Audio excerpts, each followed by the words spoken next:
Welcome to another Cooking on the Block, and I'm Chef Ellie Espo. You know, Thanksgiving is over, and now we have Christmas upon us. It's like boom, boom, boom, right? So today I want to show you some baking, and this is a very easy Christmas cookie, and it's called ginger strips. And it's sort of like an American version of a biscotti, but only it doesn't get baked twice. It's so simple, but so delicious. Okay, so we're going to start by measuring our dry ingredients, okay? So I have 2½ cups of flour in my bowl, and we're going to add a ½ teaspoon of salt. You see how you have everything ready to go? Makes baking really simple. Then we have 2 teaspoons of baking soda. Okay, and we're going to whisk that in to make sure we get rid of all the lumps. Okay. Then we have our delicious spices. So we have ginger, nutmeg, cloves, and cinnamon. And for a little added zing, okay, I learned this little trick. You know, I'm always learning something, especially from really good bakers and friends. My friend, Chris Citarella, she makes these delicious biscottis, and they have black pepper in them. So I said, you know what? I'm going to try that in my ginger strips. So here we go, Chris. This is for you. Okay, so I put maybe about 1/8 of a teaspoon, okay? So that's good to go right there. So now we're going to start beating our butter, which I have 3/4 of a pound, which is 1.5 sticks, and it's in my KitchenAid right here. Now we're going, and it's room temperature butter, so this is going to cream up really easily. I just added a cup of sugar, and we're going to start our engines, baby. Okay, so we're going to get that nice and creamed. Now, I find with cookies, it's best you don't overbeat them.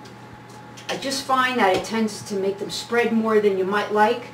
Okay, now we're going to add molasses. Now, that's so typical in any kind of ginger cake or cookie. So, you have the dark grandma's molasses on hand. I know our house, our Irish house, always had molasses.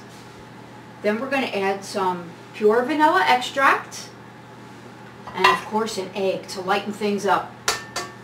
Okay. All right. Now we're going to give it a whirl here. Okay, we're just going to get that incorporated very lightly. Okay, and Aunt, I'm going to bring this over so you can show our guests what it should look like. And then we're just going to scrape down our bowl, just like that, okay? All right, now we're going to mix our dry ingredients in. See how easy this is? And when we get to the point where it comes together, we're going to slowly add our flour, or else I'll look like a snowman if we don't. So, just going to go on slow speed and just keep incorporating the flour. About 1/2 cup at a time. And there we go. I mean, simple, right? Okay, we're going to get that really nice dough. Make sure all the flour is up from the bottom, and I think that's good. Okay, so what we're going to do now, let me just move my little parmigiano over here. So we have a nice work surface, and I don't need my cheat sheets anymore either. Okay, so we're going to take our dough out on our counter.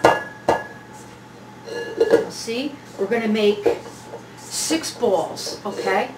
Because we're going to form them into logs. So when we come back, I'm going to get these balls going, and then I'll show you how we form them and put them on our trays.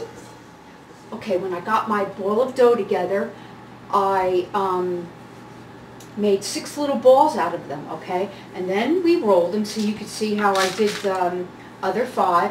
Rolled it into about a 9-inch cylinder, okay, and then you flatten it down, and I have a cookie sheet lined with parchment paper, okay. Now, if you like a crispier cookie, then you could make the log a little longer so your cookies would be a little bit more flat. So what we want to do now is we're going to brush the tops with water. Okay. And then I have some sanding sugar. Okay, and that makes it look really, really decorative. Okay, and that's just coarse sugar. You can even use the raw brown sugar would look good. And then this gets a nice little drizzle of a glaze. You know, confectionery sugar and vanilla, but you can omit that too. But the glaze looks nice on it. So what we're going to do, I'm going to pop these in the back in the fridge for about 10 minutes just to get a little hard. And then I'm going to pop them in a 350-degree oven for about 10 to 12 minutes. Okay, and when they come out, they cool for about 5 minutes. I score them, and then we let them sit before we break them apart. And then I'll show you how beautiful they look. Okay, so in a few minutes, we'll be right back. Okay, my cookies came out of the oven in exactly about 15 minutes, okay, and they got nice and brown, as you can see. Alrighty, now let them set for about 5 minutes out of the oven, then you can score them. So what you do is just go along and make diagonal cuts with a nice sharp knife, which I have already done. And you know what, I'm not going to glaze all of them, but I just wanted to show you how it would look. I made a confectioner's sugar glaze. Just confectioner's sugar, a little milk, and vanilla. And you just go along and you just drizzle like so. So we'll do like half of them. Personally, I don't think it needs the glaze, but it does make it look pretty. Because it has, you know, the crunchy, coarse sugar on the top. Okay, now let's just arrange some cookies. You can pull them apart now once they're totally cool. Okay, these smell amazing and they taste just as good. And that little bit of black pepper really, really brings out the other components in the cookie, you know, like the ginger and the cinnamon and the nutmeg. You got to try these for Christmas. Look how easy it was, okay? And everybody will ask you for the recipe. And you know what? You'll have it on my website, Chef Ellie Espo. This is another Cooking on the Block. Ciao.